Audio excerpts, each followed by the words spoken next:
My life now, great, amazing, having the time of my life in Thailand. The first few days when I arrived though, not so much.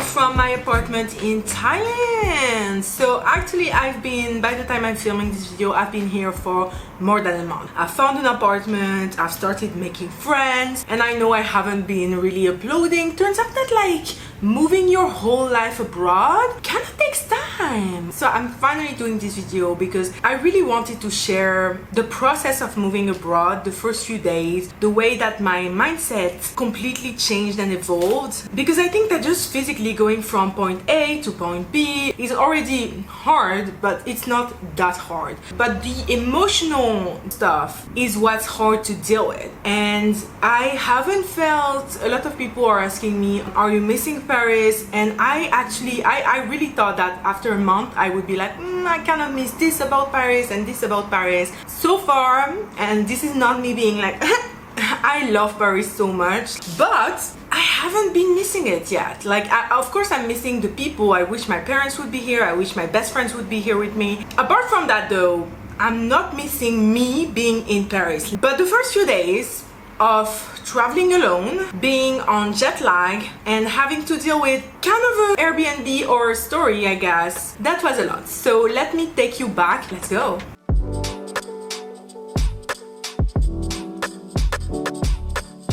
So I don't have any videos of that, you're gonna understand in a second, but basically I woke up, like my flight was at 1 p.m. so I woke up at like 10 a.m. I got ready, my luggage was almost completely ready. I only needed to put my pajamas in it, and actually I genuinely didn't feel scared. The only thing I felt scared about is that my luggage was too heavy for like the weight limit, but actually it all went through, thank goodness, because it was a struggle. If I end up posting my packing video, you can see that in that video. So basically I'm ready to go. My dad just went to go get the car. He's gonna come back in like 10 minutes or so. And I was wearing my favorite jean that's like 3 sizes too big for me. That's very comfortable because I was gonna be sitting down for 12 hours. And I just sit down on my bed to like continue packing my suitcase. As soon as I like sit down, I feel and I was like, oh my god, is that the button of my like jeans? So I get up and look around and look at the button is fine. So I continue like packing the last few things, and then I get up once more and I feel air somewhere you're not supposed to feel air, and you can guess it, it was right underneath my butt cheek. The whole fucking jean was open. 5 minutes before leaving. So you know, it kind of really set the pace for that trip, that kind of everything went wrong, and so I panicked obviously, and so I had to switch to another jean that used to be my favorite, but that's now slightly too small for me. When I tell you, this jean was literally squeezing the hell out of me. So I had no choice, because all of my other jeans were in my suitcase. They were already packed. We were about to leave. So I wear this fucking jean that I don't even like. We get in the car, we go. On the way, we get into traffic. There were so many people traveling on this random Sunday in May, and we had left like 3 hours in advance because usually it takes only half an hour to get to the airport. When we arrived, I only had 2 hours before like the plane literally went in the air. So I was kind of freaked out, especially since again I had the luggage problem, and to give my suitcase away so it can be put on the plane, I had to wait an hour. This has never happened to me before. Usually I like just stroll in 15 minutes it's done. So again, panic, and this is just the fucking beginning. So my suitcase goes through, it's fine, they didn't see anything about the weight. Great, amazing, love that. And so I fucking rushed to the like gate, say bye to my parents. My mom started crying, I was almost crying, and my dad did the cutest thing. He bought a shirt like years ago that says in French, I'm really proud of my incredible daughter, and he wore that at the airport. I didn't even notice because I was so like messed up. I was so like stressed. I also again had to wait like an hour at the customs.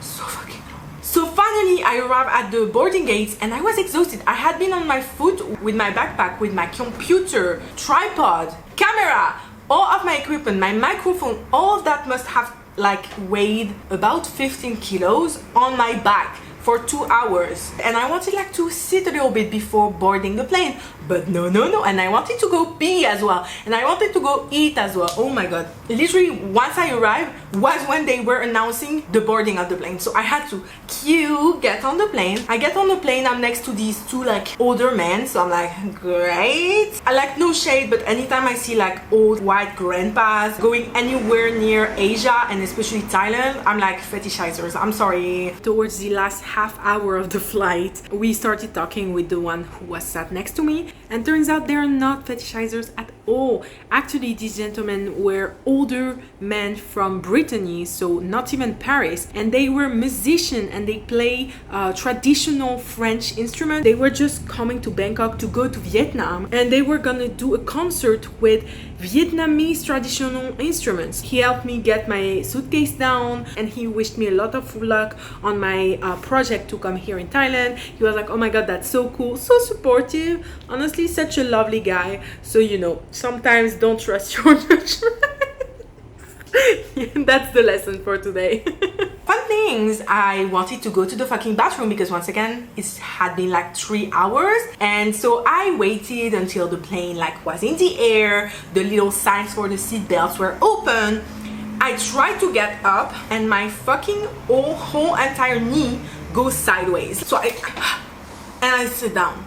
So I was like, oh my god, I did not just fucking hurt my knee on the first day of my trip to Thailand. And so basically, I sit down and I stayed there for half an hour, but I really needed to fucking pee. So I finally get the courage to try and get up, knowing very well that I could fall in between the seats, like flat on my fucking face, because my knee hasn't recovered. Thankfully my knee hurt, but I could walk in it. I finally peed, and then it was kind of the worst flight of my life. I watched 4 movies. I've never watched as many movies like one after the other. The movies I watched were Unpregnant, really cool teen comedy. I really liked it. A Star is Born, it's an okay film, don't really get it, TBH. Judas and the Black Messiah, super well directed, didn't quite love the film actually. And then lastly, In the Heights, like fucking terrible ass movie. I've never seen a movie that had so much potential. Like I see the vision and then it's just like fucking boring, just musical number after musical number. So finally,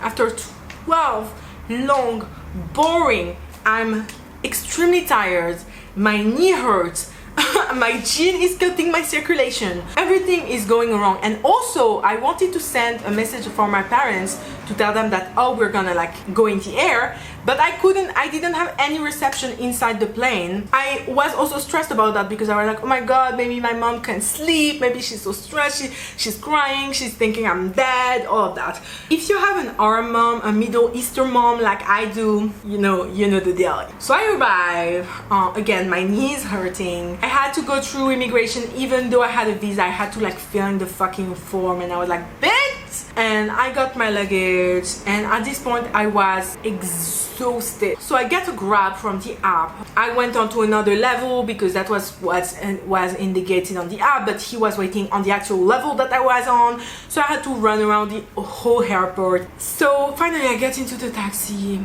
I get to my hotel that's like in a random street in Chinatown, really not luxurious at all, but it was for one night because if you watched my first video about moving to Thailand, I had to book at first a hotel to quarantine for 24 hours, but this was revoked 2 weeks before I traveled, so I didn't have to quarantine. So I took like a random fucking hotel for one night because I had already reserved my Airbnb. That's gonna be the center of this story. So I get into that hotel, it was fine, and I fall on the bed and I am done. I think I slept from 8 a.m. to 6 p.m. When I woke up I was still tired, but I was also fucking hungry.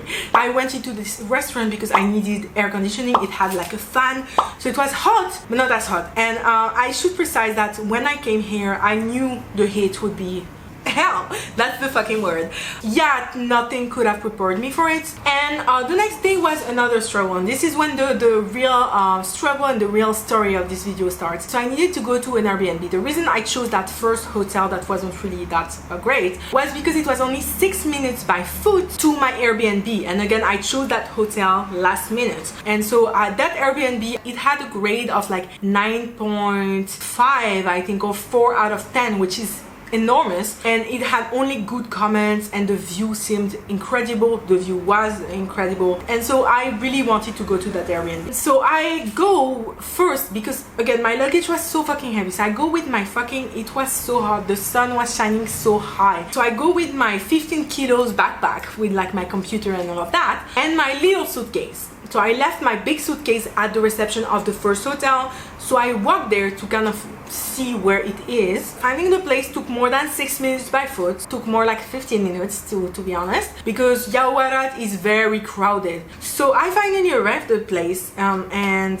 it has no lift. It's like this, basically it's like this super old, super authentic place. I went up the stairs with my luggage and there were cats, like wild cats. Here there's a lot of like abandoned cats. So I got up the stairs and the stairs were like half the size of my foot. So literally I could have fallen at any moment and broken my neck. Like it was genuinely like dangerous. So I got up the stairs, 3 fucking floors. I arrived sweaty, like panting. I was literally dying, and I arrived and the maid would be there to like clean the place because I had to check in at 2 p.m. and I arrived at noon because my checkout at the other hotel was at noon. So I arrive, and as soon as the maid sees me, I also see another guy coming from the other like side of the building, greeting me, like squeezing my hand and saying hi. I'm a friend of like the host. I didn't know the existence of this man prior to it. Like the host of that Airbnb was a Thai woman. I greet him obviously, but I was panting and I wanted to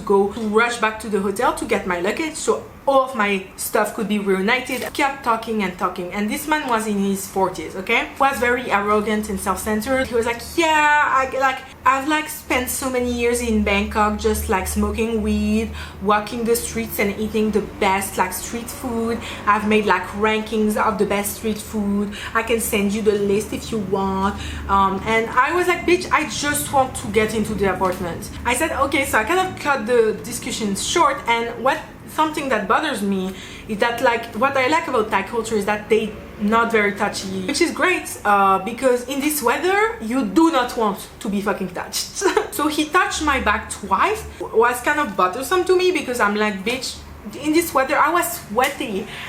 Why would you want to touch me?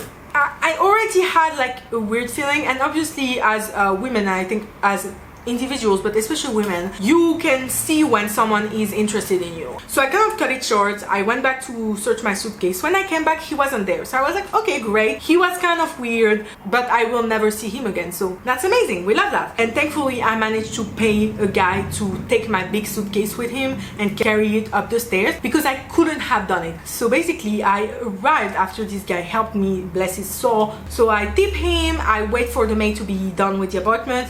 And then instead of going to eat, I literally just snoozed. And the apartment was quite modern, etc., but the air conditioning wasn't working properly. So it was really hot in the apartment still. So I fell asleep only for 2 hours and got woken up because I was too sweaty. So I go take a shower and I got out and I had a night in Yaowarat. I walked for like an hour and I found a restaurant. Oh, and what I forgot to say is that before of that, I hadn't slept all night. So I did all that traveling while having slept 0 hours. And so I go back to my apartment. I was like, okay, I need to sleep. I cannot handle it anymore. I need to sleep. So I wanted to sleep early. And then what happens is that it starts raining. But this apartment is so old and cheap that you could hear everything. And I swear to you, I have never heard rain so loud. It felt like the world was ending.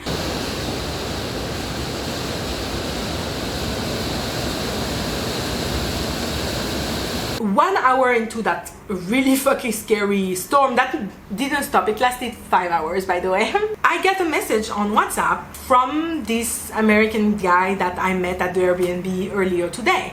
And that's when things get scary. So the message was very long. Basically, he got my number from the host and he took the liberty to send me a message on WhatsApp. I already found that it was a really huge disrespect of my privacy for the host to give my number to this guy, even if he's her friend. And his message was very long and drawn out, and inside he wanted to invite me to eat street food with him. And so he was like, yeah, we could meet up. And so I answered his message very politely, because this guy now not only has my number, but this guy knows exactly where I live and probably has a key if he's the one who built this whole apartment, like he told me when I met him. So it becomes a bit scary, especially since he wants to invite me. So I answer very politely. Maybe some people will say that I was too polite, too friendly. Maybe. The problem is not what you know, it's what you don't know. And the thing with men is you never know what they can do. You never know what they're capable of. So I could like go and assume and be like, okay, he's just trying to flirt with me, but he's not gonna go do anything more than that. He's not gonna come to my apartment to try to talk to me. He's not gonna try to force me to have street food with him or anything like that. But he very well could.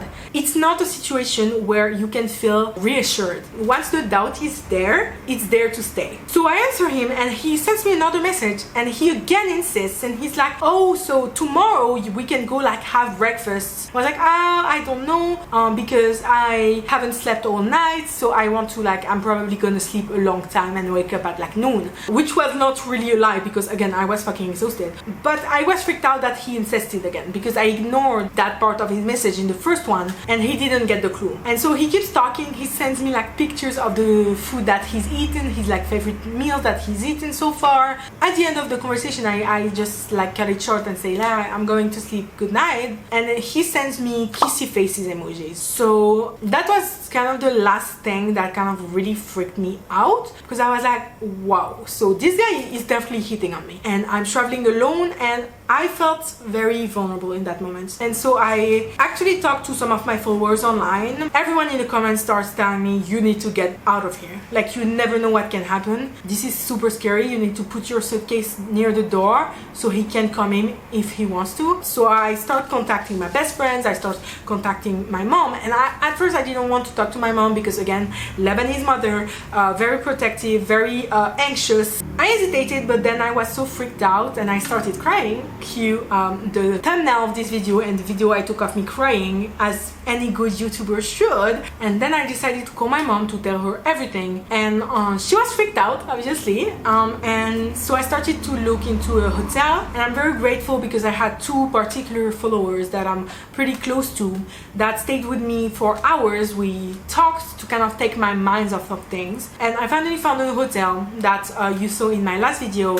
And so I again didn't sleep at all that night, and I contacted the host, the Thai host, and she told me no, he's just friendly, trying to dismiss it. And I contacted Airbnb, but they wanted to call me, except I didn't have a SIM card at the time. I had my French SIM card that I couldn't call out of in Thailand, so they couldn't call me. And so basically Airbnb wasn't that effective, to be honest, but Airbnb did refund me weeks later. I wait for 6 a.m. I order a Grab taxi, and I asked the taxi to help me get the luggage down, because once again my luggage is so fucking heavy, I would have died. So he helps me, thankfully, and he drives me to this new hotel that was better located. So I arrived at the hotel, again snooze immediately, and then I went to this place that was right next to my hotel, that's called Koreatown. I ate my fucking weight in Korean food, and it took me a couple of more days to really be able to sleep kind of normally again, even though I wouldn't sleep like a lot, even when I started sleeping better. Something I did once I arrived was download Bumble BFF, and honestly I think I'm gonna make a full video on the topic on how to make friends abroad. So that first Saturday I met my first Bumble BFF friend, and it was amazing.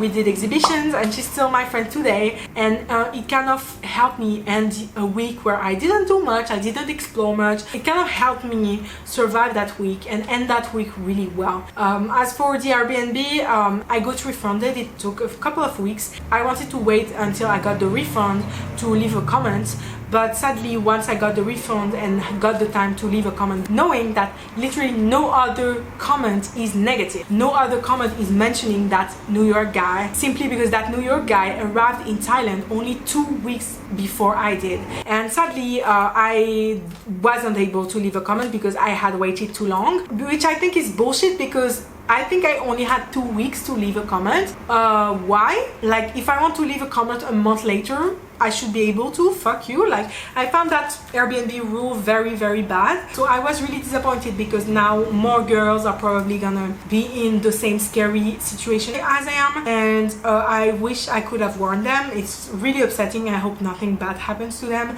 So yeah, that was my first week in Thailand. Really not great, but I gotta say, to reassure you, that my life here has only gotten better. I have met so many lovely people. I've gone so many wonderful places. So that was it for today, for my first week in Thailand. I hope you enjoyed this video. I'll see you next time, and have a great day.